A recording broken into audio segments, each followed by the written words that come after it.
제가 뭐 개인적으로 예. 여행 굉장히 좋아합니다. 여행을. 네. 예, 어디. 저는 사실은 뭐 이렇게 뭐 여행 가는데 호텔 가서 하는 여행 뭐 이런 거는 제가 별로고요. 네. 잠을 꼭 자도 뭐 에어비앤비 이런 거 에어비앤비. 주로 많이 빌리기도 하고. 에어비앤비 좋은 데 많아요. 그래서 이제 그 안에서 이제 밥도 해 먹고 요리도 하고 제가 요리 꽤 잘하거든요. 아, 요리 예, 잘하신다. 저는 뭐 짜장면 짬뽕도 만들 줄 압니다. 아, 네. 그리고 사실은 저는 캠핑 여행을 굉장히 좋아해요. 네. 제가 어렸을 때 네. 저희 아버지하고 캠핑을 꽤 자주 했습니다. 네. 지금도 나는 그 제일 맛있었던 음식, 제 추억 속의 음식은 뭔가 하면은 네. 아버지가 이제 그 당시에 여러분들 혹시 기억나는지 모르겠습니다. 연세 드신 분들은 알코올 버너 기억. 예, 알코올 버너 이렇게. 야, 그거 참 이해를 시키죠. 네. 그 굉장히 위험한. 사실 뭐 불꽃이 안 보여가지고 그 알코올 버너에 코펠로 이제 끓여주신 라면이 아직도 제가 먹은 가장 맛있는 그 음식이라고 생각을 하고 있고요. 그래서 제가 뭐 이게 또 교육감으로 가네. 교육감 된다 그러면 부자 유친 프로그램 이런 거 하고 싶어요. 그런 얘기 빼고. 네. 아주 이번에도 저기 교육감 선거 하기 전에 그 유럽에 캠핑카 여행을 갔습니다. 민헨부터 리스본까지 캠핑카 여행을 갔는데 여러분들 제가 캠핑카 여행 갔다 그러니까 야, 저 사람 돈 많구나 뭐 이래 생각을 다 하실지 모르겠습니다. 그런데 여러분들 놀라지 마시라. 캠핑카 하루 빌린데 얼마 줄 아십니까? 1유로. 하루에 1유로. 지금 눈이 지금 굉장히 이렇게 둥근이 커지셨는데요. 릴로케이션 서비스라는 게 있습니다. 이게 뭔가 하면은 이게 리스본에서 장사해야 될 차인데 누군가가 이제 미넨에 이제 그 차를 갖다 몰고 가지고 그 차를 미넨에 놔두고 간대. 그러면은 미넨에서 운전사를 갖다 이제 이렇게 고용을 갖다 해가지고 거기 보내려고 그러면 기름값 들죠. 기사 임금비 들죠. 그러니까 이렇게 하는 겁니다. 미넨에서 리스본까지 15일 정도 줄 테니까 하루에 1분에 빌려 가세요. 그래서 지난번에 그 차 가지고 3주간 제가 미넨에서 리스본까지 약 한 3,500km 정도 됩니다. 그래서 제 후배 딸이 마침 영국에서 공부하는데 그 친구하고 셋이서 캠핑카 여행하면서 잘 놀다 왔습니다. 놀다 왔는데 이상하게 조연이 이제 바로 날아가더라고요. 그래서 부랴부랴 지금 캠프 꾸려가지고 그러니까 지금 좋습니다. 그 캠핑카로 여행 중에 갑자기 들어오신 거군요. 아니요. 캠핑카 여행 딱 끝나고 나니까 얼마 안 있어서 이제 조연 그 최종 선고가 났더라고요. 그러시구나. 조진호 후보님, 네. 제가 잠깐 드렸습니다. 네. 앞에 두 후보님을 제가 이제 소개를 해드렸고 마지막 4시 반에 도착하신다는데 5분 일찍 오셨네요. 자, 예비 후보자 출마 기자회견 세 번째 조전혁 후보입니다. 1960년 전남 광주 출생이지만 부산에서 초중고를 졸업하시고 고대 경제학 학위를 받으시고 위스콘신대에서 경제학 박사를 받았습니다. 첫 번째 기자회견을 했던 홍후조 고대 교수하고 학번이 같고 박사 학위도 같이 받으신 걸로 그렇게 아까 말씀을 해주셨더라고요. 18대 국회의원을 역임하시고 국회의원 시절에 전교조 명단을 공개해서 한 16억 원가량의 손해배상 청구까지 받았던 경력이 있습니다. 마지막 후보시기 때문에 잠깐 조전혁 후보님이 젊어서 기고를 했던 그 조선일보에 기고했던 컬럼이 화제가 돼 있었는데 그 부분에 대해서 잠깐 제가 말씀을 드리겠습니다. 기고문 중에 일부고 제목은 저주의 구판을 멈추어라를 기고했는데 포퓰리즘이 난무하는 정치 구판, 기업가 정신을 억누르는 강성 노조 구판, 장소 불문하고 자리를 까는 사이비 시민단체 구판, 그리고 이념교육에 몰두하는 전교조 구판에서 선무당들이 춤추고 있다. 구판이 한 차례씩 벌어질 때마다 시장 경제에 대한 믿음이 흔들리고 기업과 돈이 나라를 떠나고 국가 경쟁력이 떨어진다. 더 큰 문제는 이런 선무당들이 확대 재생산하는 구조를 갖추어 놓고 있다는 데 문제가 있다. 교육, 사회주의에 점령된 중등교육은 선무당 사관상들을 양산하고 있다. 열성생도들은 강성노조나 사이비 시민단체에서 내공을 쌓고 정치 엘리트 무당을 지망한다. 그 과정에서 우리가 수십 년간 애써 갖고 왔던 시장 경제 시스템은 점점 황폐되어 간다. 시장 원리를 모르는 선무당들이 민생과 평등을 내세울수록 민생의 곤란과 불평등이라는 시장의 복수가 벌어진다. 역사가 증명하지 않는가? 왜 실태를 증명된 포퓰리즘 실험, 사회주의 복습의 굿을 이제 와서 버리려 하는가? 네, 이러한 조선일보에 기고를 해서 20년 전입니다. 기고를 하셔서 한때 상당한 그 인기 스타로 떠올랐던 적이 있습니다. 자, 지금부터 이상로 대표님과 세 번째 후보, 예비 후보 조전혁 후보님하고 토론을, 기자회견을 진행하도록 하겠습니다. 예, 지금부터 서울시 교육감 예비 후보자 출마 기자회견을 세 번째 소개하도록 하겠습니다. 본 기자회견은 유권자들이 예비 후보자들에 대한 올바른 평가를 내릴 수 있도록 사단법인 유튜브 연합회가 세 분의 예비 후보자들을 초청하여 진행하고 있습니다. 저는 오늘 기자회견의 사회와 진행을 맡은 카메라 출동 이상로 기자입니다. 빠르고 원활한 진행을 위해 유튜브 연합회에서 사전에 회원들로부터 질문을 접수받았고 사회자인 제가 회원을 대신하여 한 후보당 약 10개가량의 질문을 하고 있었습니다. 역시 우리 조전혁 후보에게도 약 10개가량의 질문을 할 예정입니다. 본 기자회견은 유튜브 연합회 소속 여러 유튜브 채널을 통해서 생방송으로 진행되고 있음을 밝힙니다. 시청해 주시는 시청자 여러분 대단히 감사하고 끝날 때까지 경청해 주시면 감사하겠습니다. 자, 조전혁 후보님 반갑습니다. 예, 반갑습니다.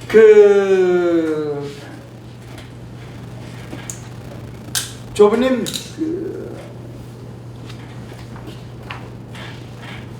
국회의원 생활 하셨어요? 네. 예. 그리고 이제 국회의원 생활 하실 때 뭐 언론하고 접촉할 기회가 좀 많으셨죠? 네. 네. 자, 이 기자회견을 하기 전에 각 후보들에게 이러이런 질문을 하겠다라고 우리가 질문지를 보내드렸습니다. 그리고 그 질문지에 대한 답변서까지 제가 받았어요. 확인하셨죠? 예. 확인 못했습니다. 못했어요? 네. 예, 뭐, 그러니까 이런 질문을 하겠다는 얘기는 받으셨죠? 네. 예, 받았습니다. 예. 제가 하는데 사실은 그 평소에 갖고 있는 생각들을 이제 즉석에서 이야기를 하는 게 훨씬 더 솔직한 네. 답변이 나가기 때문에 제가 뭐 미리 답을 갖다 써가지고 주고 하는 이런 식은 사실 제가 별로 선호하는 게 아니고요. 다행입니다. 예. 네. 솔직하게 제가 말씀을 드리겠습니다. 원래 그 기자들하고 약속하면 기자들이 약속 잘 안 지키는 건 알고 계시잖아요. 약속 지켜야죠. 저는 약속 안 지키는 사람은 네. 보수주의자가 아니라고 생각합니다. 자, 사전에 이런 질문을 드리겠다고 제가 질문 내용을 보내드렸습니다. 가능한 한 질문이 범위 내에서 질문하도록 그렇게 하겠습니다. 뭐 범위 아니라도 괜찮습니다. 네, 좋습니다. 시작합니다. 저라도 팍팍 찌르는 질문도 좋습니다. 서울시 교육감 중도 우파 후보 단일화 통합대책위원회 즉 통대위는 20일 내일부터 오늘이 19일입니다. 네. 내일부터 20일 일요일까지 그러니까 내일이 금요일이요. 금, 토, 일 일요일까지 전화 면접 방식으로 여론조사를 하고 23일 최고 득표자를 단일 후보로 추대하겠다는 계획을 가지고 있습니다. 알고 계시죠? 네, 그 계획대로 정말 되기를 또 바라는데요. 시간이 없어서. 그런데 조금 삐걱거리고 있는 것 같습니다. 그럼에도 불구하고 저는 충분히 극복할 수 있는 삐걱거림 아닌가 이렇게 생각을 합니다. 원칙대로만 하면 된다고 생각합니다. 자, 다시 말씀드리면 오늘 이제 이 기자회견이 끝나면 내일부터 금, 토, 토, 일, 일요일까지 전화 면접 방식으로 여론조사를 합니다. 그리고 23일 날 최고 득표자를 단일 후보로 추대하겠다라는 계획을 통합대책위원회 즉 통대위가 밝힌 바 있습니다. 자, 질문 드리겠습니다. 자, 통대위 단일화에 끝까지 참여하실 것인가? 자, 계속 질문 드릴게요. 네. 통대위 단일 후보 선출 결과에 무조건 성공할 것인가? 통대위 단일화 방식에 마음에 들지 않을 경우 어떻게 할 것인가에 대해서 답변 주시면 감사하겠습니다. 첫째, 제가 이제 출마 기자회견을 할 때 저는 이 동대위의 후보 단일화 하는 거에 있어가지고 적극 참여하고 협조하겠다라고 말씀드렸습니다. 저는 뭐 여태까지 적극 참여하고 협조했다고 생각을 합니다. 그리고 끝까지 저는 동대위를 떠날 생각이 없습니다. 저는 한 번도 제가 불만이라고 해가지고 동대위에서 탈퇴하겠다라는 의견을 갖다 밝혀본 적이 없습니다. 근데 나머지 두 후보한테 여쭤봤는지 모르겠지만 그런 질문을 갖다 한번 해보시기를 갖다 부탁드립니다. 예. 아까 시청하신 분은 잘 알지만 이 두 후보 모두 앞에 두 후보 모두 결과에 승복하겠다라는 의사를 표시하셨어요. 근데 뭐 결과에 승복하는 것이 네. 약속대로 나타나는 거 아닙니까? 네. 제가 처음부터 이야기가 됐다시피 약속 안 지키는 사람은 저는 보수주의자가 아니다라고 생각을 하고 있고요. 저는 누구보다도 스스로 제가 어떤 경우는 약속이 제 발목 갖다 잡는 경우도 굉장히 많았었습니다. 자, 불구하고 저는 약속을 지키겠다. 동대위 끝까지 지키겠다. 이런 말씀을 드립니다. 결국 오늘 기자회견에 참여해 주신 세 후보 모두가 결과에 승복하겠다는 의사를 표시하셨다는 점은 대단히 고무적인 일이다라고 하는 거고, 그러나 통대위에 참여하지 않은 몇몇 후보들이 또 계세요. 그런데 그분들을 갖다 우리 중도 보수 후보로 봐야 할 것인가에 대해서는 저는 의문이다 라는 생각을 합니다. 네. 예를 들어 지난 2022년도에 사실 그렇게 포함돼서는 안 될 사람을 포함시켜가지고요. 처음에 이 단일화 동력이 굉장히 훼손됐었습니다. 제가 구체적으로 이름을 갖다 말씀드리겠습니다. 조영달 후보 같은 사람을 사실은 그분은 우리 중도 보수로 포함돼서는 안 될 사람이라고 저는 생각을 해요. 지금도 그렇게 생각을 하고 있고요. 그러니까 그분 한번 보면 이런 겁니다. 지난 이 김대중 정권 때 네. 청와대 교육 수습을 한 사람입니다. 그리고 제가 알기로는 조희연 교육감 1기 처음에 출마를 할 때 조희연 교육감과 조영달 씨 두 사람이 저쪽 좌파 진영에서 네. 후보 단일화 대상이었다로 알고 있습니다. 알고 계신다. 네네. 네. 그래서 거기는 소위 말하는 이제 원탁회의라는 게 있지 않습니까? 네. 거기서 이제 정리를 한 거예요. 자, 이번은 조영달은 빠지고 조혜연이 출마하라. 그래서 이제 조혜연이 빠진 겁니다. 조영달이 빠진 겁니다. 네. 근데 난 도대체 우리 보수 소사이티하고 보수 언론들은 뭐 하는 것인지, 나는 지금 네가 지난 여름 무슨 일을 했는지 상관없다. 네. 알고 싶지도 않다. 네가 보수라고 하니까 그래 보수라고 우리가 쳐주마. 네. 우리 서클로 들어와가지고 너 단일화 하라. 도대체 이게 말이 되는 것입니까? 그래가지고 이분이 처음 5명 보수 후보로 들어오면서 네. 초기 몇 개월을 갖다 이제 박선영 후보하고 조영달 후보 이 두 사람이 완전히 싸우느라고 정말 우리 진들이 다 빠졌어요. 네. 네. 또 지금도 마찬가지다. 지금도 보면은 끝까지 여기 이제 단일화에 참여 안 하는 분이 있습니다. 그 사람 안 들어온다고 해가지고 그러면 우리가 보수 단일화 실패했다는 실패 프레임을 갖다가 계속 지고 갈 것이냐? 저는 그래서는 안 된다고 생각을 합니다. 그런데 이 부분은 우리가 지금 이 유튜브 전체 토론을 다 거치고 나서 저는 우리 우파 사회에서 하나 컨센서스를 가져야 되는 게, 자, 좌파 아니면 전부 중도 우파로 분류하는 것, 이제는 해서는 안 된다고 생각합니다. 그러니까 분류될 수 없는 사람들은 빼고 보수 우파는 보수 우파대로, 예, 난 진보라고 부르기 싫은데요. 좌파는 좌파대로 따로 네. 그렇게 분류하는 것을 우리 스스로 나서서 해야 되고요. 그리고 보수 언론부터 나는 그렇게 분류를 하는 게 맞다는 거예요. 네. 자, 뭐 우리 그 많은 분들이 그 정교조와 싸우신 것을 알고 있고요. 네. 좌파 교육 10년 어떤 문제가 있습니까? 좀 조목조목 말씀해 주시면 감사하겠습니다. 몇 가지를 좀 말씀드리겠습니다. 네. 좌파 교육 10년 무엇이 문제인가? 좌파 교육감들의 대표적인 그 정책이 혁신학교 정책입니다. 혁신학교. 네. 근데 그 혁신학교가 정말 대한민국 교육을 갖다 혁신했느냐? 결과적으로 그렇지 못했다. 지금은 혁신학교 지정한다 그러면은 학부모들이 나서서 반대를 합니다.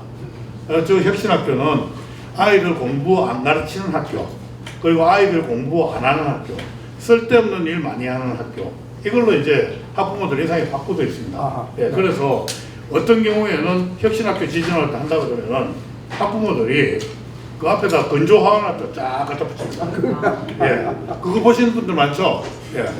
건조 화환이 뭐 200개, 300개가 쫙 학부모들 이제 가서 붙이면서 반대가 하는 겁니다. 교육 사망 뭐 이런 네. 거. 그래서 이 우리나라 교육정파들의 대표적인 정책인 혁신학교 정책은 그것은 실패로 끝났다. 그리고 이 참혹한 실패의 결과는 학력저하였다. 특히 서울 같은 경우에는 여러분들 믿으시십니까? 서울 시민들은 아마 이야기를 하면 못 믿으실 거예요. 우리 서울의 학생들의 기초학력 미달 비율이 전국 최상위권입니다. 서울의 학생이 예. 서울의 예. 학생이 아무튼 전국에서 최상위권. 그 이야기는 거꾸로 이야기를 하면은 서울의 학생들의 이 학력이 전국에서 가장 낮은 축에 속한다는 것입니다. 안 믿으실 겁니다. 예. 그럴 정도로 지금 우리 이 서울 교육이 엉망이 됐다. 학력저 하나 말씀드리겠고요. 두 번째, 여러분들 이 좌파 교육감들이 교육감 되고 나서 지 마음대로 이 교재를 갖다 만듭니다. 교육청 인정 교재라고 해가지고 그 도서를 갖다 만드는데 여러분들 들어보셨습니까? 노동인권 교육 교재, 민주시민 교육 교재, 그리고 환경교육 교재 뭐 이런 것들을 갖다 만듭니다. 교과서 말고 네. 교육청 인정 교재입니다. 네. 네. 서울시 교육청도 있고 경기도 교육청도 있고 이 광주 교육청도 있고 이런 교과서들을 다 만들어 내고 있습니다. 근데 그것들을 다 보면은 하나같이 지난 문재인 정부 같은 경우는 문재인 정부 코드에 맞는 탈원전을 갖다 옹호하는 그런 내용이라든지 민주시민 교육 같은 경우에는 소위 말하는 운동권적 사회관, 운동권적 역사관을 갖다 여지없이 드러내는 그런 내용을 갖다 한다든지, 그리고 노동인권 교육은 시장경제를 갖다 이해시키는 것이 아니고 시장경제를 갖다 오해시키고, 그리고 폭력적인 노동운동을 갖다 마치 옹호하는 듯한 그런 이 표현까지 있는 그런 교재들을 갖다 만들어가지고 교육이라고 치고 지금 하고 있는 것입니다. 그래서 이런 지나친 정치 이념 교육들이 그런 교재들을 통해가지고 행해져 왔다. 아마 학부모들이 그 내용들을 갖다 보면은 굉장히 놀라 자빠질지도 모르겠습니다. 거기에다가 사실 우리 사회에서 이 합의되지도 않고 검증되지도 않은 무슨 이 동성애 코드라든지 동성애, 아니면 굉장히 편향적인 뭐랄까요, 젠더주의라든지 political correctness라고 그러죠. 정치적 올바름주의 이런 것들이 그냥 여가 되지 않고 우리 학교가 더 넘어오고 있습니다. 근데 저는 이렇게 생각을 합니다. 우리 학생들 굉장히 너무 소중하지 않습니까? 그래서 저는 학교 안으로 넘어오는 그 이 교육의 내용들은 우리 사회에서 합의되고 또 합의된 내용들만 저는 넘어야 된다. 합의된 내용만 학교에서 가르쳐야 한다. 그렇습니다. 네. 근데 우리 사회에서 말입니다. 여자 사위, 남자 며느리 이런 가정이 정상적인 가정이라고 언제 합의한 적이 있습니까? 동성 결혼이 정상적이라고 언제 합의한 적이 있습니까? 그런데 이 좌파들은 과감한 건지 무식한 건지 그런 내용들을 지 마음대로 지금 학교에서 가르치고 있습니다. 특히 일부 교사 집단이. 또 합의뿐만 아니라요. 과학적으로 그리고 논리적으로 검증되고 또 검증된 내용만이 학교 담장을 넘어야 된다고 생각을 해요. 네. 예. 그래서 무슨 전혀 과학적 근거가 없는 무슨 거의 탈원전이라든지 뭐 이런 것들은 학교 내에서 가르쳐져서는 안 된다고 생각을 합니다. 근데 교육감은 이런 합의되지 않고 검증되지 않은 내용들이 학교에서 가르쳐지는 것을 막을 의무가 있다고 생각합니다.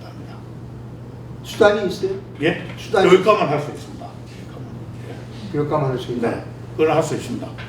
그래서 제가 만약 교육감이 된다고 그러면은 그런 그 이 교육하고 관련된 굉장히 다양한 이 학교 정보를 갖다 공개하고 지금 생산되고 있는 정보가 없다 그러면은 생산까지 해서 공개를 할 생각입니다. 공개하겠다. 네. 그러면은 네. 학교에서 어떤 교육이 이루어지는지 학부모와 그리고 시민들이 감시를 할 수 있다고 생각해요. 그래서 그 세 번째 문제가 바로 이런 이 정치 이념 편향적 교육이 우리 아이들 갖다가 이 정신을 갖다가 망가뜨리고 있다. 그래서 그게 이 좌파 교육감들이 이제 장악한 좌파 교육의 폐다 이렇게 말씀 갖다 드릴 수 있겠습니다. 자, 이제 좌파 교육의 학생 인권을 늘 특히 강조하고 있어요. 네. 그 부분에 대해서 어떻게 생각하십니까? 여러분들 사실은 학생 인권 조례 다들 아실 것입니다. 그런데 이 학생 인권 조례를 좌파들이 우리나라에 도입할 때 뭐라고 이야기를 했는가 하면요. 미국에는 SRR이라는 게 있습니다. SRR. 이게 영어로는 Student Rights and Responsibilities입니다. 우리 한글로 번역을 하면은 학생 권리 의무 조례입니다. 예. 우리는 학생 인권 조례지만은 미국에는 SRR 학생 권리 라이트에 리스폰시빌리티라는 의무까지 있는 것입니다. 그래서 처음에 이걸 도입할 때 이 경기도에서 제일 처음 도입했습니다. 네. 예, 경기도 교육감이 뭐라고 얘기를 했는가 하면은 뉴욕주 교육부에 뉴욕시에 SRR을 전범으로 삼아서 이 경기도 학생인권 조례를 만들었다고 이야기를 했습니다. 네. 자, 그런데 우리 학생인권 조례는 학생들 권리만 강조되어 있습니다. 학생의 의무들은 전혀 강조되지 않고 있습니다. 강조된 게 아니고 아예 기술조차 되지 않고 있습니다. 그게 문제죠. 그런데 뉴욕주의 SRR을 갖다 보면은 이렇습니다. 권리에 관해서는 학생들도 미국의 국민이기 때문에 미국 국민에 준하는 기본권을 가지고 있다. 아하. 네. 네. 권리는 굉장히 간단하게 서술되어 있습니다. 반면에 그 권리에 따르는 의무는 굉장히 자세하고 엄격하게 서술되어 있습니다. 예를 들어 가지고 학생들이 학교 내에서 집회 시의 권리가 있다고 서술을 하고 있습니다. 네. 그런데 거기에 대해서 그러나 이 집회 시위를 하면서 학생들의 통행을 방해해서는 안 된다. 네. 그리고 집회 시위를 하면서 학생들이 복장도 학생으로서 적합한 복장을 벗어나서는 안 된다. 등등등등 쭉 있다가 또 집회 시위를 할 때 유인물을 나눠줄 수 있다. 그러나 그 유인물은 반드시 교장 선생님의 사전 허가를 득해야 된다. 그렇죠. 라는 표현, 조항까지 있습니다. 근데 우리나라에서 교장 선생님의 사전 허가를 득해라 그러면은 아마 이럴 겁니다. 좌파들은 지금 검열하냐? 사상의 자유를 갖다 침해하냐? 이렇게 딴지를 갖다가 걸 것입니다. 네. 그런데 우리가 한번 따져보면은 미국의 SRR이 훨씬 더 교육적이지 않습니까? 왜 저는 그렇게 생각을 하는가 하면요. 우리가 인간이라는 게 원리는 가만 놔둬도 다 주장하게 돼 있습니다. 안 가르쳐도 지 원리는 다 주장하지 않습니까? 그러나 의무에 대해서는 학생들이 학교 생활을 통해가지고 규칙을 갖다 지키고 규칙을 갖다 어기면은 벌을 갖다 받기도 하고 하면서 지 몸에 체화되어야지 소위 자유민주 사회의 공화 시민이 되는 것입니다. 우리가 학교에서 공교육에서 학교 아이들을 그 교육하는 것은 대한민국의 국민을 갖다 만들기 위해서 교육을 갖다 하는 것입니다. 우리 대한민국의 국민들은 대한민국의 법을 갖다 따르고 그리고 헌법적 가치를 갖다 따르는 그런 정체성을 갖다 가진 인간으로 공교육이 만드는 게 목표이잖아요. 그렇죠? 그런 측면에서 보면 그게 훨씬 더 SRR이 훨씬 더 교육적이다. 네. 그래서 제가 교육감이 된다 그러면은 서울시 의회와 상의하고 서울의 학부모 시민들하고 이 공청회를 해가지고 어느 것이 더 교육적이냐. 그래서 지금 학생인권조례는 서울시에서 아마 폐기를 할 것 같습니다. 폐기한 대신에 개시됐습니다. 네? 개시됐습니다. 아니 아직 상임위를 더 열어야 됩니다. 그거 폐기하려고 그러니까 어떻게 했는가 하면요. 조희연 교육감이 법원에다가 그 가처분 소송을 갖다 내가지고 가처분 소송 결과가 사흘 전인가 각하되는 걸로 나왔습니다. 그래서 상임위에서 이제 폐기 수순에 들어가는 것이고요. 예. 제가 아마 맞을 겁니다. 예. 자, 계속해 주십시오. 네, 그래서 서울의 학생 권리 의무 조례를 만들어서 우리 아이들이 이 자유민주 사회 공화 시민으로 성장할 수 있도록 저는 돕겠다 이런 말씀을 드립니다. 자, 이제 다음 질문으로 갑니다. 이 질문은 본인이 교육 철학과 관련된 문제라고 생각됩니다. 조정 후보가 서울시 교육감이 되면 달라집니까? 교육이? 달라지나요? 달라져야 되지 않겠습니까? 어떻게 달라집니까? 예. 근데 이것도 저는 이렇다고 생각합니다. 교육감 한 사람이 바뀌었다고 해가지고 무슨 교육 정책이 손바닥 뒤집어 확 바뀌는 것도 저는 옳지 않다고 생각합니다.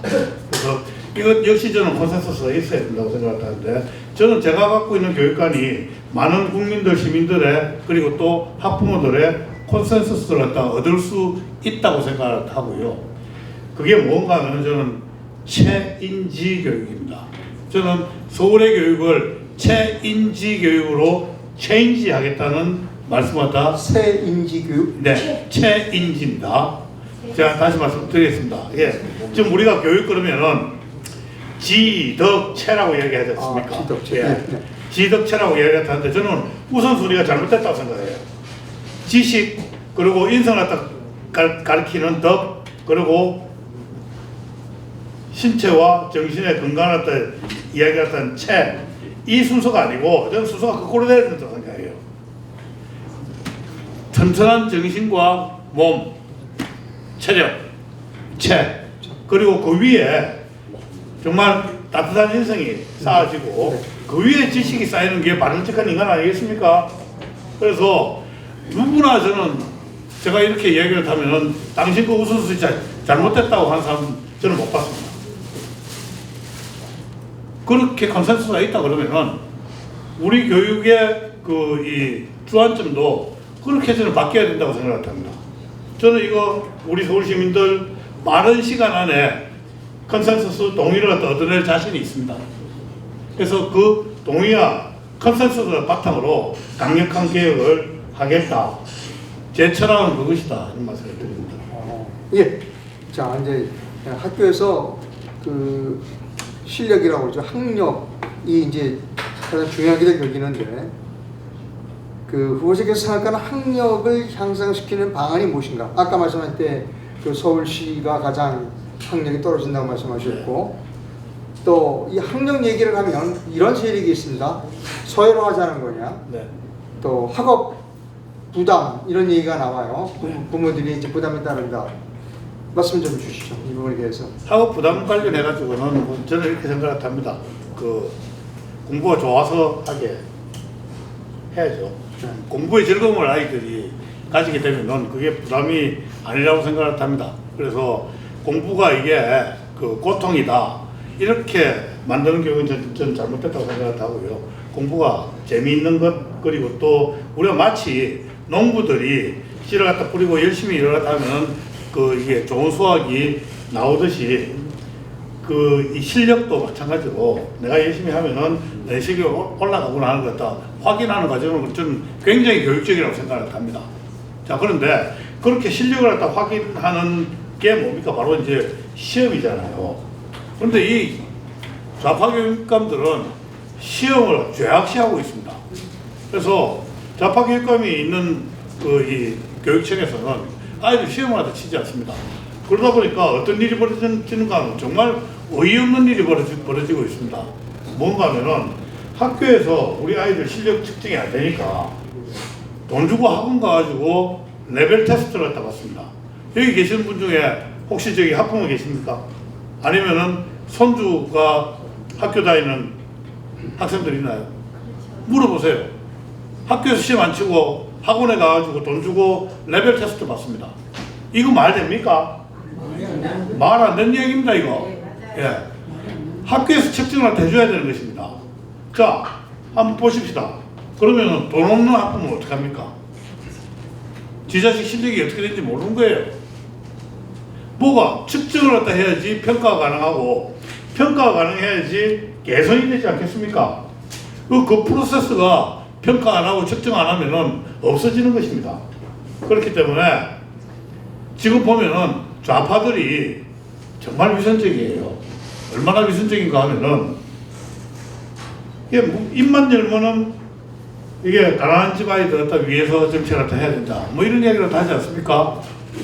소외된 계층을 갖다 우리가 보듬어야 된다, 끌어안아야 된다, 그 계층들이 더 잘 사는 사회를 갖다 만들어야 된다. 이렇게 이야기를 하면서 지금 학교에서 일어나는 일은 그 정반대다. 그래서 돈 있는 아이들은 학원 가서 얼마든지 돈 쓰면서 레벨 테스트 받고 뭐 이렇게 하면서 실력이 올라가는데 사교육을 통해서 실력이 올라가는데 그렇지 않은 아이들은 공교육이 엉망이 되니까 실력은 더 떨어지고요. 소위 말하는 이 사다리 걷어차기를 갖다 누가 하고 있느냐? 바로 좌파들이 하고 있는 것이고요. 더 하나 더 어이없는 일들은 보면은 온갖 교육하고 관련돼 가지고 이 꼼수는 좌파들이 더 많이 씁니다. 예? 한번 보세요. 조현희 같은 경우가 여기 점잖은자니까 조현희 씨 같은 경우가 자사고 턱 먹고 뭐 다 폐지한다고 그래놓고 지 자식들은 다 거기 보냈어요. 예. 조국이는 한술 더 나가 조국 씨라고 했습니다. 조국 그 의원님은 참 토노라 그러는데요. 예. 아니 뭐 이게 표창장이나 뭐 이런 거 다 위조까지 해가지고 애들 대학 진학시키지 않았습니까? 이런 위선자들이 우리나라 교육정책 대한민국의 오피니언 리더로 다 하고 있으니까 이거 되겠습니까? 예, 이런 자들이 발 못 붙이게 하겠습니다. 자, 공교육에 대해서 여쭤보겠습니다. 네. 공교육이라 하면 공교육에 대한 정의를 좀 내려주시고요. 공교육이 필요한가에 대한 부분도 말씀해 주십시오. 공교육이란 무엇이다 라고 하는 정의를 좀 내려주십시오. 모두가 다 공교육을 해요. 예. 기본적으로 학교 교육을 갖다 이제 공교육이라고 하죠. 예. 학교 교육을 갖다 공교육이라고 하는데 우리나라 공교육의 문제는 뭔가 하면 너무 천편일률적입니다. 그래서 미국 같은 경우에는 공립학교 교육도 굉장히 그 다양성이 있습니다. 학교마다 이제 다 독특한 프로그램들을 이제 가지고 교육을 다 하고요. 사립학교는 더더욱 설립 이념에 따른 커리큘럼도 다 다르고 교육의 뭐라 그럴까요? 이제 주안점도 다 다릅니다. 제가 한 번은 샌디아고 근처 어디 학교로 방문을 한 적이 있는데요. 그 학교가 굉장히 독특한 학교였습니다. 미국 그 해병대 대령 출신이 학교 갖다 이제 교장을 또 맡고 그분이 설립한 학교인데요. 완전 애들 갖다 잡는 학교예요. 애들 전부 그럴 때 보면요. 뭐 직각 보행 다 합니다. 그러고 자기보다 이 나이 많은 어른들 갖다 보면 저 멀리서도 그냥 경례를 갖다 하고 물어보면은 꼭 끝에 sir를 갖다 붙입니다. Yes sir, thank you sir, go this way sir. 거기 뭐 애들 뭐 군기가 바짝 들어있는 학교예요. 네? 사관학교 같은 학교입니다. 그런 학교들도 있습니다. 그리고 가톨릭 학교 갖다 제가 간 적이 있어요. 야, 난 그 학교에 개를 갖다 키우는데 마약 탐지견을 갖다 키워요. 마약 탐지견을? 예. 애들이 담배 피는 거, 마약하는 거, 개가요 돌아다니면서 학생들 그거 찾아내요. 그런데 학생들 네네네. 그러니까 그런 굉장히 다양한 학교들, 다양한 관점에서 이제 학교를 또 운영을 하지 않습니까? 그래서 우리는 보면은 여러분들 학교마다 왜 교훈이 있잖아요, 교훈. 교훈, 예. 급훈이라고 학급에 또 급훈이 있습니다. 네. 그런데 대한민국의 학교 교실마다 들어가면 교훈이 있는데 교훈은 그냥 걸려있는 장식품에 지나지 않습니다. 그 교훈에 따른 무슨 이 수업을 하느냐? 그렇지 않지 않습니까? 미션 스쿨 같은 경우에는 종교교육도 못해요. 그래서 우리가 보통 학교 교육을 갖다 공교육이라고 그러는데 대한민국의 공교육은 너무 천편일률적이다. 네. 예. 전체주의 교육을 대한민국에서는 공교육이라 그러더라. 전체주의 교육을 예. 우리나라에서는 공교육이라고 말한다. 예. 그걸 갖다 빨리 타파해야 된다. 이렇게 생각을 합니다. 자, 이제 그 우리나라의 그 학교는 공립학교도 있지만 사립학교도 큰 부분을 차지하고 있어요. 그렇습니다. 사립학교에 대한 지원 또는 대책, 또 학교 밖에 학교를 다니지 못한 학생들도 있어요. 뭐 예. 요즘은 대안학교라는 것도 있더라고요. 그렇습니다. 예, 그런 부분에 대해서 좀 말씀해 주시죠. 예. 저는 뭐 제가 사실은 이게 항상 어떤 일이든지 사회적인 문제가 있을 경우에 그 문제는 헌법적인 기준에서 한번 판단을 해볼 필요가 있다고 생각합니다. 여러분들 이 대한민국 교육하고 관련해서 우리 국민들은 모두 교육받을 권리가 있습니다. 이거는 현대사회에서 교육을 갖다 받지 못하면은 생존이 힘들지 않습니까? 그래서 교육받을 권리는 저는 우리 헌법에서 생존권적 기본권이라고 저는 정의를 갖다 합니다. 생존권적 기본권. 네. 이 생존권적 기본권은 박탈되는 것은 생명을 잃는 거나 저는 똑같다고 생각을 합니다. 자, 그런데 어떤 문제가 있는가 하면 방금 이게 학교 밖 청소년 그리고 대안학교 이런 이야기를 하는데 대한민국의 그 학교에 등록된 학생들 유치원생부터 고3까지 학생들은 정부 예산으로 머릿수로 나눠보면 1인당 1,350만 원 정도 그렇습니다. 연 1,350만 원 정도 50만 원이 예산이 됩니다. 투입된다. 예. 전체 교육 예산을 학생들 머릿수로 나누면 네. 1,450만 원입니다. 네. 그런데 학교 밖으로 나가는 순간 한 푼도 지원되지 않습니다. 그런데 우리 아이들이 학교에 있는 아이들만 헌법적 기본권을 갖다 가지느냐? 저는 아니라고 생각합니다. 학교 밖에 있는 아이들도 대안학교에 다니는 아이들도 교육받을 권리는 여전히 유효하다고 생각해요. 그렇다고 그러면 이 아이들에게 다른 아이들한테 지원되는 예산의 전액을 다 줄 수는 없겠지만은 그래도 일부는 줘야 되지 않느냐. 저는 이렇게 생각합니다. 네. 그러니까 이제 간접 경비나 이런 걸 빼고 직접 교육 경비에 해당하는 만큼은 아이들한테 이 교육 바우처로 지급을 갖다 해서 대안학교가 됐든 아니면 학원비가 됐든 네. 책을 갖다 사보는 게 됐든 그런 쪽에 그 교육을 갖다 위해 교육적 목적으로 이제 쓰인다고 판단되는 그 이 비용 항목에 지출을 할 수 있도록 저는 지급을 갖다 해야 된다. 그게 형평에 맞다 이런 생각을 하고 있습니다. 그리고 사립학교 관련해서 제가 한 말씀 드리면요. 네. 사립학교가 오늘날 이게 공립학교 전혀 이 차별화되지 않은 그 준공립학교 뭐 공립이나 사립이나 별 차이 없죠, 그죠? 예, 전혀 차이가 없습니다. 예산은 전액 그 국가에서 지원하지 않습니까? 사립학교 운영도. 지금 방금도 지원이라고 그러셨죠. 예. 그래서 그걸 갖다 재정결함 보조금이라고 이야기합니다. 예. 지원 또는 보조금이라고 이야기를 하는데 제가 뭐 전공한 사람입니까? 경제학 교수 출신입니다. 지원이나 보조금은 안 줘도 되는 것을 혜택으로 주는 것입니다. 자, 그러나 우리나라 사립학교의 경우에는 이게 평준화가 되면서 사립학교가 가진 세 가지 자유를 갖다 뺏겼습니다. 하나가 커리큘럼, 그러니까 학교가 그 이 교과 과정을 갖다 만들 자유가 있습니다. 그 다음에 학생 선발할 자유가 있습니다. 그 다음에 등록금을 갖다 책정할 자유가 있습니다. 적어도 사립이라고 그러면은 전 세계적으로 이 세 가지는 사립학교의 자유입니다. 그러나 대한민국에서는 평준화를 유지하기 위해 가지고 사립학교한테 이 자유를 갖다 뺏은 겁니다.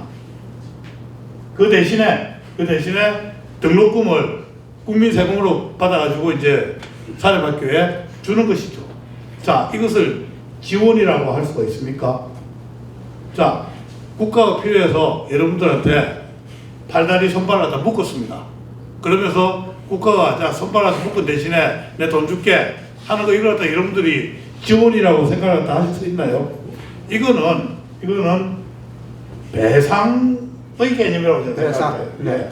그런데 사립학교들조차도 이걸 수십 년간 이렇게 받다 보니까 자기들도 이걸 보조금 받는 것처럼 또는 지원받는 것처럼 이렇게 생각을 해요. 노예들이 마침 오래 노예 기간을 갖다 하면은 이게 노예가 당연한 줄 알잖아요. 저는 그렇게 함으로써 대한민국의 사립교육이 죽었고 그 바람에 대한민국의 교육의 다양성이 사라지면서 우리나라 교육의 경쟁력도 사라졌다 이렇게 생각을 하고 사립학교의 다양성을 빨리 되찾아주고 사립학교의 자유도 찾아주는 것이 대한민국 교육을 위해서 난 바람직하다라고 생각을 합니다. 여러분들 생각을 해보면은 학부모들이 자녀에 대한 교육관이 다 다릅니다. 저 같은 경우에는 아이들한테 지식 교육보다는 다른 교육들한테 더 강조를 합니다. 전 특히 뭐 저기 아이들 이 감성, 예술 뭐 이런 쪽을 좀 더 많이 네. 사실 강조를 했고요.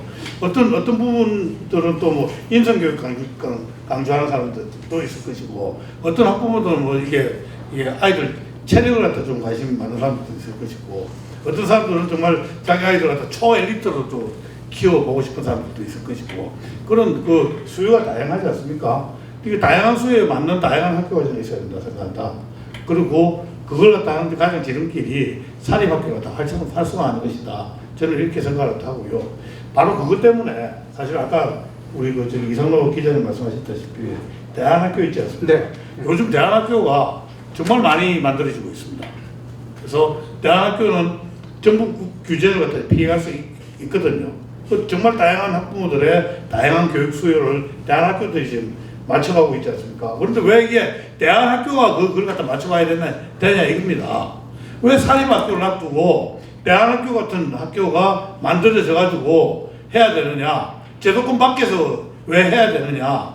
제도권 안에서 하게 하면 안 되느냐? 그게 제 답답함이고요. 제가 교육감이 된다고 그러면은 사립학교가 최대한 이 사립학교의 특성에 맞는 교육을 다 할 수 있도록 저는 적극 나서서 도울 계획이다 이런 말씀드립니다. 네. 자, 이제 뭐 학교 폭력에 관한 말씀을 좀 여쭤봐야 되겠어요. 학교 네. 폭력 또 디지털 뭐 노출이라고 해야 될까요? 요즘 뭐 사회적으로 문제되고 있는 게 많죠. 거기에 대해서 견해는 어떠십니까? 그뭐이 학폭 같은 경우에는 저는 이렇게 생각합니다. 교육의 우선순위가 아까 제가 말씀드린 것처럼 지덕체로 가면 안 된다. 그런 저기 체인지로 가야 된다. 우리 애들이 정말 이게 질풍노도의식이 아닙니까? 그래서 우리 아이들이 정말 뭐 저기 이 체력적으로 막 혈기완성한데 그런 아이들 뭐 열심히 운동을 다 하고 땀 빼고 그리고 이제 이게 체육이라는 게 하나 좋은 게 체육은 항상 굉장히 간단하지만은 룰을 갖다 지켜야 됩니다. 체육 활동을 통해서 룰 지키는 법을 또 배우게 됩니다. 그렇기 때문에 저는 지금 완전히 이제 죽어버린 체육교육, 아이들에 대한 체육교육 네. 이거 다시 살리고 활성화시켜야 된다라고 생각을 합니다. 지금 보면은 체육을 다 이렇게 해요. 일주일에 뭐 2시간 이렇게 하면은 쉬는 시간 10분 빼고 나서 50분 안에 옷 갈아입고 언제 체육 활동을 합니까? 그래서 일주일에 적어도 하루 정도를 갖다 빼가지고 오전 전체를 갖다 빼든지 오후 전체를 갖다 빼든지 해서 아이들이 정말 그 체육 시간에는 정말 신나게 그러고 뭐 축구 한 게임 정도는 뛴다든지 이 정도는 돼야지 뭐 되지 않겠습니까? 그래서 그렇게 이 실질적으로 체육 활동을 갖다가 장려하는 것이 맞고 그리고 또 이제 방과 후에도 우리 아이들이 집에서 콕 틀어박혀가지고 말입니다. 예, 모바일 게임만 해야지 되겠습니까? 그래서 방과 후 수업도 체육활동, 예능활동을 통해가지고 심신을 갖다 단련시키게 하면은 학폭 문제라든지 이런 것들도 굉장히 낮아질 것이다. 이런 말씀을 드립니다. 그리고 요즘은 또 이 AI 기술이 굉장히 발달해가지고요. 네. AI 심리 치료나 AI 심리 평가 같은 경우도 굉장히 손쉽게 아이들 심리 상태를 갖다 파악을 할 수 있게 되어 있습니다. 그래서 그런 첨단 그런 이 교육 도구를 갖다 통해 가지고 아이들 심리 치료까지 포함해서 종합적인 대책을 내도록 하겠습니다. 요즘 보면 디지털 성착취 네, 이런 것들을 어린 학생이 직접 제작도 해요. 그러게 말입니다. 예. 이게 결국은 뭐지 윤리 문제 아니겠습니까? 예. 그래서 아이들이 호기심이 많죠. 그러나 많은 호기심을 갖고 있는 아이들이 그 호기심을 푸는 것은 저는 어쩔 수 없다고 생각을 하는데 문제는 해서 될 것, 해서는 안 될 것을 갖다 구분하는 것을 가르치는 것도 저는 굉장히 중요한 교육이라고 생각을 합니다. 그런데 우리나라 학교 교육이나 사실은 가정교육에서 해서 될 것, 해서는 안 될 것을 지금 가르치고 있느냐? 저는 아니라고 생각합니다. 학교 교육만으로 모든 것을 다 저는 만족시킬 수 없다고 생각합니다. 그래서 제가 교육감이 된다 그러면은 가정교육도 학교와 함께 발맞춰가지고 하는 게 필요하지 않느냐. 학부모 교육도 좀 필요하다고 생각을 하고 제가 모두에 아까 잠시 본격적으로 시작하기 전에 제가 이 여자 유치 프로그램 갖다 얘기하지 않았습니까? 예. 그래서 우리 지금 학생들 보면 좀 편모설화나 편부설화 이 아이들도 있고 또 부모가 다 있지만 또 아버지하고는 또 대면대면하거나 엄마하고 대면대면하거나 뭐 이런 아이들도 있습니다. 그래서 부모하고 정말 살면서 학창 시절 동안 여행 한 번 못 해본 아이들도 있을 겁니다. 그래서 하여튼 저는 좀 부모와 아이들이 친해지는 그런 프로그램, 그게 이제 이 교육적 콘텐츠를 갖다 섞어가지고 그 아이들이 이제 아버지랑 같이 1박 2일 캠핑을 한다든지 아버지가 라면도 끓여주고 삼겹살도 좀 구워주고 그러면서 자기 아이를 갖다 파악하고 같이 친해지고 이야기 묶어서 두고 하면 좋지 않겠느냐. 그래서 그런 프로그램도 좀 저기 기획해서 한번 해볼까 생각 중입니다. 자, 이제 그 교육비 관련 문제입니다. 애 교육비 때문에 부담돼서 애를 못 낳겠다 이런 이야기도 있어요. 뭐 보니까 제가 살고 있는 동네에는 좀 학원이 많은데 밤늦게까지 학원을 돌아다녀요. 그 공짜는 아니잖아요. 네. 그 교육비가 상당히 많이 들어가는데 네. 결국은 뭔가 제대로 안 돌아가니까 학원을 가는 거고 뭔가 제대로 안 돌아가니까 비용이 들어가는 거 아니겠습니까? 제가 이제 뭐 교육 문제를 갖다 가지고 이게 경제학적 관점을 이야기하면 교육학 했던 사람들이 되게 좀 싫어해요. 되게 싫어하는데 저는 이렇게 그 판단을 합니다. 학교 교육은 교육 시장의 정규 시장이라고 생각합니다. 반면에 학원 교육은 교육 시장의 암 시장이라고 생각합니다. 암 시장은 왜 만들어지고 왜 발달하느냐 하면요. 정규 시장이 기능을 갖다 하지 못할수록 암 시장이 발달을 합니다. 여러분 북한 보세요. 북한의 정규 시장은 뭡니까?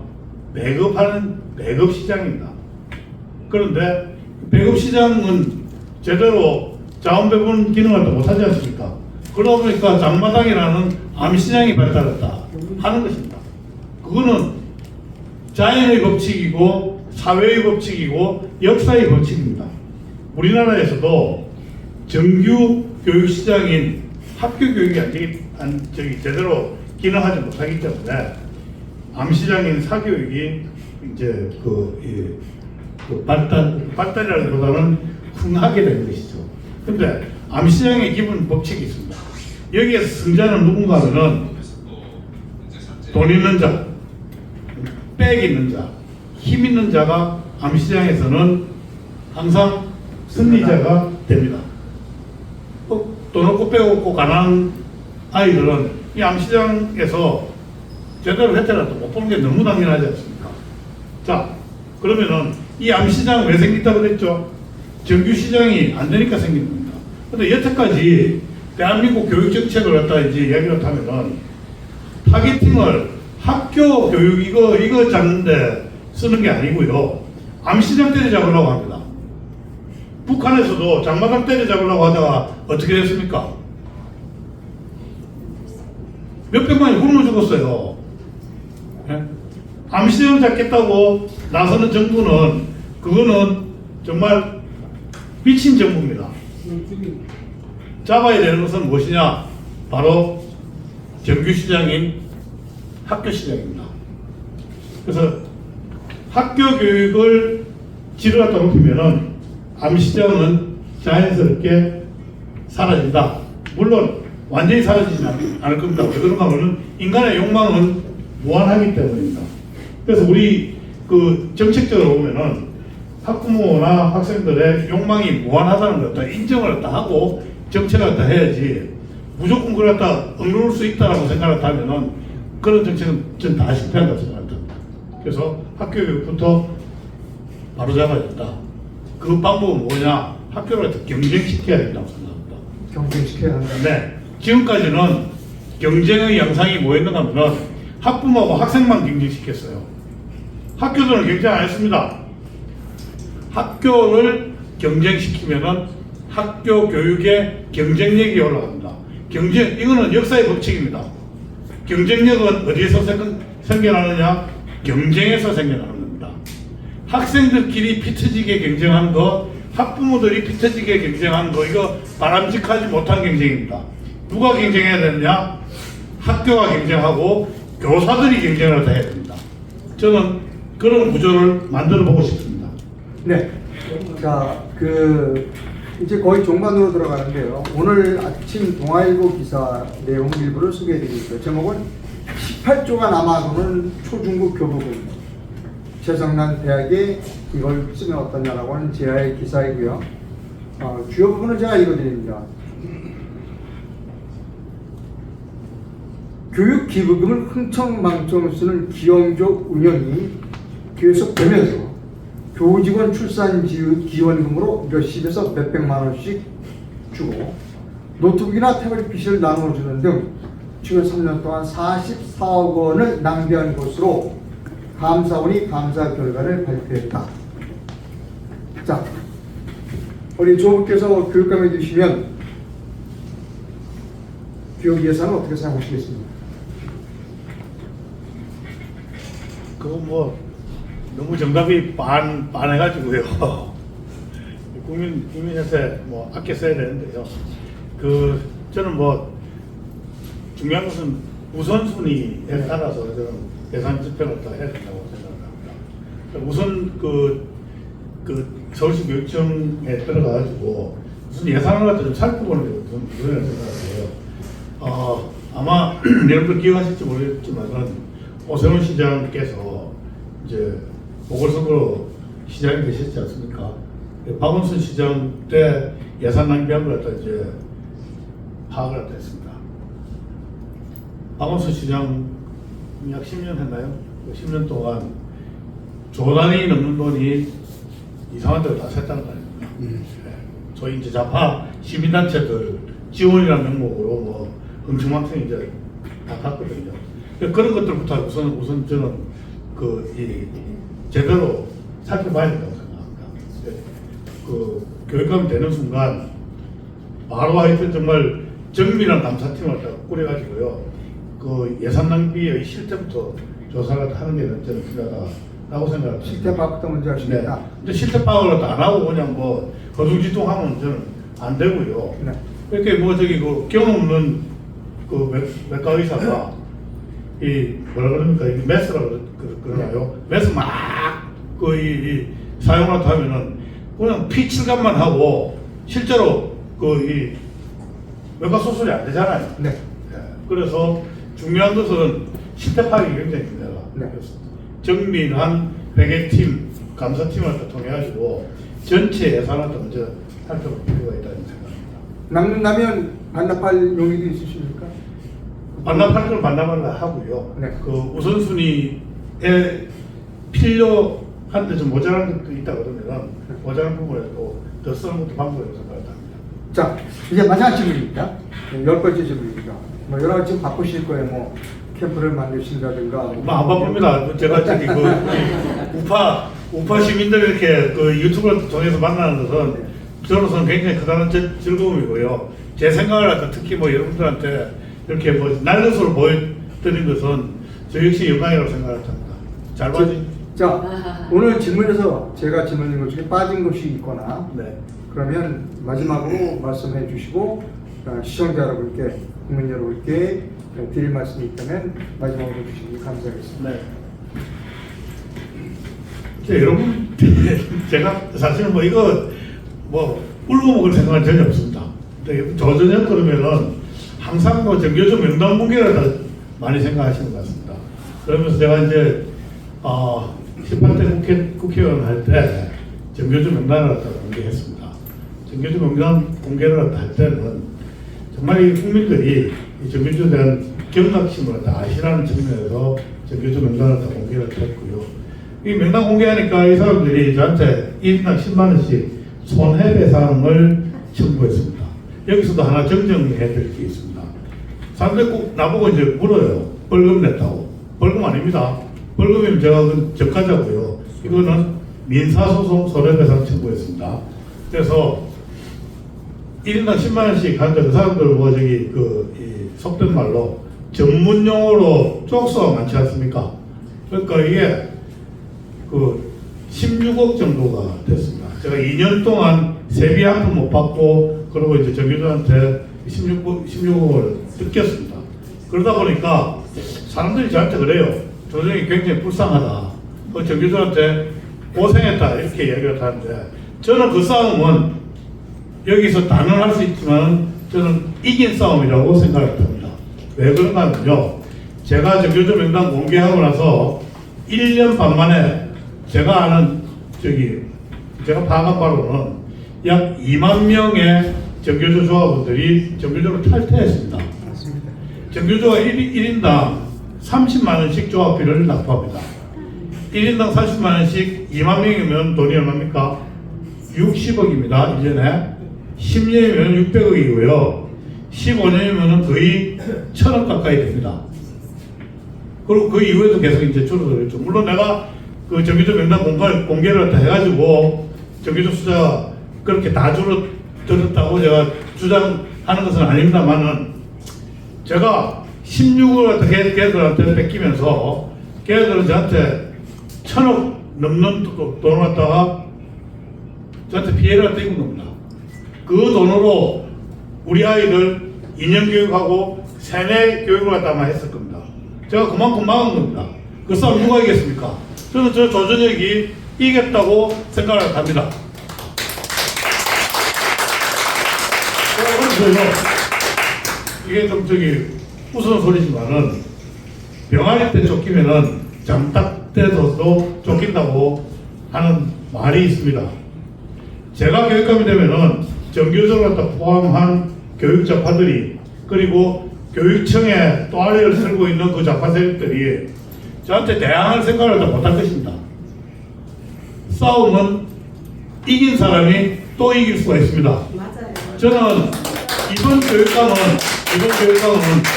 지난 12년 동안 켜켜이 쌓인 서울교육계의 적폐, 서울교육청의 암초, 지뢰, 폭탄을 갖다 제거하는 전사여야 한다고 생각합니다.